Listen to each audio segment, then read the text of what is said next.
اچھا پھر وہ یہ بھی کہتے ہیں، اور یہ میری ایک اپنی آبزرویشن ہے، میری جماعت، میرے قائد، ہمارا خاندان، ہماری حکومت، ہم نے یہ فیصلہ کیا ہے، میں نے یہ فیصلہ کیا ہے، ہم یہ کریں گے. یہ میں کی جو سیاست ہے نا ویورز، اس خاندان سے نہیں جانی. اور کل مریم یہ کہہ رہی تھی نا کہ اپنے بچوں کو کہیں خان صاحب کہ آپ ملک میں واپس آئیں تو پھر حقیقی آزادی کی جنگ لڑیں. ارے اپنے بھائیوں کو کہیں کہ پاکستان واپس آئیں، جو یہ ہمیشہ ہی کہتے رہے کہ ہم پاکستانی نہیں ہیں اور ہم برٹش نیشنل ہیں اور ہم پر پاکستان کا قانون لاگو نہیں ہوتا. تو پہلے ہی اپنے گھر سے اس کا آغاز کریں. میں اس لیے ان مروسی کرداروں سے نفرت اس لیے بھی کرتا ہوں کہ آپ کو اس خاندان میں، چاہے وہ زرداری خاندان ہو یا کوئی اور سیاسی خاندان ہو، وہاں پہ آپ کو کچھ کردار ملیں گے جو اپنی میں ہمارا کی سیاست سے باہر نہیں آتے. اچھا اب وہ یہ بھی کہتے ہیں کہ دروازے کھولے گئے، پھیلانگے نہیں گئے. کاش شہباز شریف صاحب عدالت میں جب حملہ کیا گیا ماضی میں نواز شریف صاحب اور ان کی جماعت کی طرف سے، اور اس کو بھی دیکھ لیتے تو شاید چیزیں سمجھنا بہت ہی آسان ہو جاتا اور آج قوم کے سامنے بیٹھ کر اس ڈٹائی کے ساتھ آپ کے ملک کا وزیر اعظم جھوٹ نہ بول رہا ہوتا. پھر انہوں نے یہ بھی کہا کہ کرپشن کی داستانیں اس ملک کے اندر، اپوزیشن لیڈر راجہ ریاض جو برملا یہ کہتا ہے کہ میں نے اپنے بیٹے کی شادی کے اوپر نون لیگ کے لوگوں کو بلایا، کیونکہ وزراء کو بھی بلایا کیونکہ تعلقات ہیں، اور ان تعلقات کی بنیاد پہ حمزہ شہباز بھی آئے اور انہوں نے مبارکباد بھی دی. اور پھر وہ یہ بھی کہتے ہیں کہ میں ایک اپوزیشن کا کردار ادا کر رہا ہوں. اور پھر وہ کیا کرتے ہیں جب اپوزیشن کا کردار کی باری آتی ہے تو وہ ڈیسک بجاتے ہوئے قومی اسمبلی میں نظر آتے ہیں. شہباز شریف صاحب تقریر کر رہے ہیں اور وہ ڈیسک بجا رہے ہیں، کیونکہ انہیں ضمانت دی گئی کہ اگر تم اچھے بچوں والی اپوزیشن کرو گے تو کل ہم تمہیں اپنی پارٹی کی ٹکٹ دیں گے، کیونکہ اب تمہیں پاکستان تحریک انصاف سے ٹکٹ نہیں ملنی. اور پھر انہوں نے اپنی شادی کے اوپر ان تمام لوگوں کو بھی بلایا، اپنے بیٹے کی شادی کے اوپر، اور ایک پیغام یہ دیا کہ اکٹھے جئیں گے اور اکٹھے مریں گے، اور اکٹھے جو کچھ اس وقت ملک کے اندر ہونے جا رہا ہے وہ کیا ہونے جا رہا ہے. میں آپ کو خبر دیتا چلوں، 3 لوگوں کے نام جو ہیں وہ شارٹ لسٹ کیے گئے چیئرمین نیب کے حوالے سے، بشیر میمن اور فہد حسن فواد، اور ایک اور نام ہے. ان میں سے کسی ایک کو باقاعدہ اس کا انتخاب کر لیا جائے گا. اب مسئلہ یہ ہے کہ اس میں آپ کو اپوزیشن لیڈر کی رضامندگی کی ضرورت ہے. تو گھر کا اپوزیشن لیڈر ہوگا جسے آپ کہیں بیٹھ جاؤ وہ بیٹھ جائے، جسے کو بولنا شروع کر دو وہ بولنا شروع کر دے، جسے کو ہاتھ اٹھا لے وہ ہاتھ اٹھانا شروع کر لے، جسے کہیں آپ کہ زیادہ بات کر لیے خاموش ہو جاؤ وہ خاموش ہو جائے. تو ایسے اپوزیشن لیڈر سے آپ جب مشاورت کریں گے تو وہ پھر آپ کی مرضی کے جو انتخاب ہوگا وہی اس کا انتخاب ہوگا.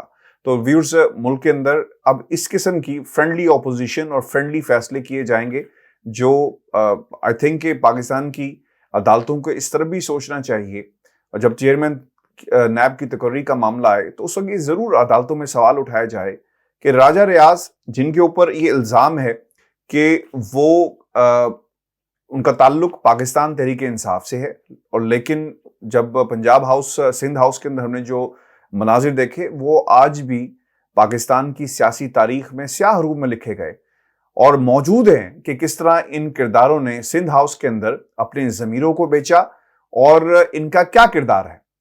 لیکن پاکستان کی عدالتیں شاید سوئی رہیں گی، اور کچھ ٹھنڈی ہوائیں پاکستان کی عدالتوں سے آئی تھی، لیکن اس کے باوجود ویورز یہ معاملہ بہت ہی سنجیدہ ہے، کیونکہ ملک میں احتساب کا معاملہ ہے. جس کابینہ کے خلاف فیصلے ہونے تھے، جو کمیٹیز انویسٹیگیشن کر رہی ہیں، جو ادارے انویسٹیگیشنز کر رہے ہیں، جب آپ ان کے خلاف ہی آئین سازی قانون سازی کرنا شروع کر دیں تو کس طرح انصاف کا بول بالا ہوگا. ویورز، آپ کو بھی بتاتے چلیں کہ آج جو کرپشن کی داستانوں کی بات شہباز شریف صاحب کر رہے ہیں، یہ دنیا کی تاریخ میں کبھی نہیں ایسا ہوا ہوگا. شاید پہلی دفعہ ایسا ہوا کہ وقت کا وزیر اعظم ضمانت کے اوپر ہے، عبوری ضمانت کے اوپر ہے، جو کسی وقت بھی کینسل ہو سکتی ہے. تو کیا پاکستان کی عدالتوں اور ججز جنہوں نے یہ فیصلہ کرنا ہے کیا اتنی اخلاقی جرت کریں گے؟ کیا پروسیکیوشن جب تگڑا کیس سامنے لے کر آئے، جو نہیں لے کر آئے گی کیونکہ پروسیکیوٹر بھی ان سے مل چکا ہے، کہ وہ فیصلے وقت کے وزیر اعظم کے خلاف دے؟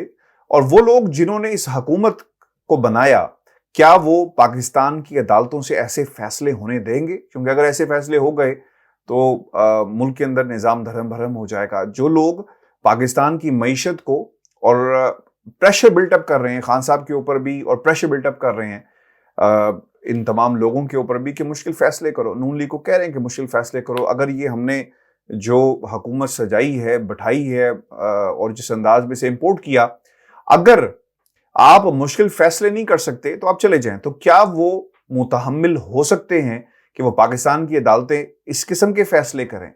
تو وہ لوگ جو سمجھتے ہیں کہ ہمارے ملک میں عدلیہ آزاد ہے، یہ ان کے لیے کہ آپ ریکارڈ کے اوپر کیس ہی نہ دیں، آپ پروسیکیوشن کو یہ بار بار کہیں کہ جناب ابھی وقت چاہیے. جب جن لوگوں نے مدعی بننا ہے، جن لوگوں نے کیس کے اندر اس کیس کو پروسیکیوٹ کرنا ہے، جب وہ ریکارڈ کے اوپر آ کر آپ سے بہانوں سے کام لیں، تو پھر انصاف آپ کو کسی صورت بھی نہیں مل پائے گا. شہباز شریف کی کرپشن کے قصے ملک کے اندر، ملک سے باہر بھی ان کا ذکر ہے. ڈیلی میل کا کیس موجود ہے، منی لانڈرنگ کا کیسز موجود ہے جن کے فیصلے آنے ہیں.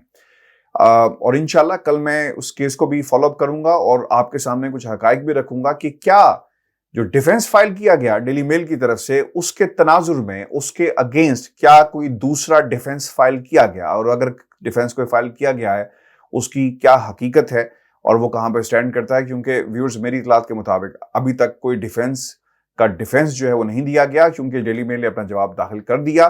اس کے بعد اگر کوئی جواب داخل کیا گیا، اس کی کیا اپڈیٹ ہے وہ آپ کے ساتھ انشاءاللہ میں اگلے پروگرام میں ضرور شیئر کروں گا. اور منی لانڈرنگ کے کیسز حمزہ شہباز کے اوپر، ان کے خاندان کے اوپر جتنے بھی جو وارنٹ جاری کیے گئے، کم از کم شہباز شریف صاحب آپ کو یہ زیب نہیں دیتا کہ آپ یہ کہیں کہ ملک کے اندر کرپشن کی داستانیں اور ان کی حقیقت کیا ہے. دوسری طرف انہوں نے آج نیشنل سیکورٹی کمیٹی کا ذکر بھی کیا کہ ایک مراسلہ، ایک خط جو افسانوی خط تھا جس کی کوئی حیثیت نہیں تھی، خدارا جو پریس ریلیز آپ کی حکومت نے جاری کی اس سلامتی کمیٹی کے حوالے سے آپ وہ پڑھ لیتے، جس میں کیا لکھا گیا، ان فیصلوں کو انڈورس کیا گیا، اور پھر DGI-SPR نے جو کچھ کہا اور اس لینگویج پہ جو اعتراض اٹھایا گیا، اور پھر آپ اس سفیر کی گفتگو بھی سن لیتے. اگر اس گفتگو میں کچھ ایسا جھول تھا جس پر آپ سمجھتے تھے کہ واقعی عمران خان نے اور عمران خان کی حکومت نے اس خط کا ایک افسانوی ایک شکل پیش کی پاکستان کی قوم کے سامنے، تو پھر آپ کو وہ جو حقائق تھے اس میٹنگ کے بعد ایک ڈیٹیل پریس ریلیز کی شکل میں دینے چاہیے تھے. لیکن ایسا نہیں ہوا، چونکہ وہ خط حقیقت تھا. ڈونلڈو نے غیر سفارتی زبان استعمال کی پاکستان کے خلاف، پاکستان کی حکومت کے خلاف، تحریک دمدمات کا ذکر ہوا، اور اس سے آپ کسی صورت بھی پیچھا نہیں چھڑا سکتے. یہ ایک تیسرا جھوٹ تھا جو آج شہباز شریف صاحب نے پاکستان کی قوم کے ساتھ بولا، اور یہ کہتے ہیں کہ پاکستان آئین کے مطابق چلے گا، نواز شریف کے دور میں ترقی کر رہا تھا. دیکھیں اب یہ بھی ہمیں سمجھ لینا چاہیے کہ ایک پراکسی حکومت ہوتی ہے. یہ نواز شریف صاحب کی ایک پراکسی حکومت ہے. اس وقت بائی ڈیفالٹ جو وزیر اعظم ہے وہ نواز شریف صاحب ہے، شہباز شریف نہیں ہے. آج کی تقریر جب آغاز کیا گیا تو نواز شریف کا نام لیا گیا. شہباز شریف نے بار بار کہا کہ جو ترقی نواز شریف کے دور میں ہوئی اس کی کوئی مثال نہیں ملتی. اور پھر انہوں نے یہ بھی کہا کہ IMF سے معاہدہ آپ نے کیا، ہم نے نہیں کیا، مشکل فیصلے ہمیں کرنے پڑ رہے ہیں اور ہم پاکستان کے لیے کریں گے. اور پھر انہوں نے جو سب سے بڑی بات یہ کہی کہ اس حکومت نے جو فیصلے کیے، یعنی عمران خان کی حکومت نے جو سبسڈی دی، یہ پاکستان کے ساتھ ایک سازش تھی، پاکستان کی عوام کے ساتھ یہ سازش تھی. ملک کے اندر 30 روپے پیٹرول بڑھ گیا ہے. میں آپ کو خبر دینے جا رہا ہوں، یہ پرائس 78 تک جائے گی، یعنی 78 روپے اس میں اضافہ کیا جائے گا. اور اس وقت پیٹرول اگر 180 روپے ہے تو یہ 250 روپے تک جائے گا. انڈیکیٹرز یہ موجود ہیں اور یہی معاہدہ تھا کہ اس پرائس کو ہم نے بڑھانا ہے. لیکن خان صاحب نے کیا کیا کہ جو پیسہ ملک کے اندر موجود تھا، جو ٹیکس کلیکشن تھی، وہ عوام کے لیے استعمال کیا، عوام کی فلاح و بہبود کے لیے استعمال کیا. اب انہوں نے 28 ارب کی جو سبسڈی دی ہے، خان صاحب کی سبسڈی پر یہ اعتراض کر رہے تھے، لیکن جو عوام کو انہوں نے سبسڈی دی اور وہ کس انداز میں دی، بعض لوگ کہہ رہے ہیں کہ یہ ڈائریکٹ سبسڈی نہیں، انڈائریکٹ سبسڈی ہے، یعنی کسی نہ کسی پلان کے تحت دی جا رہی ہے.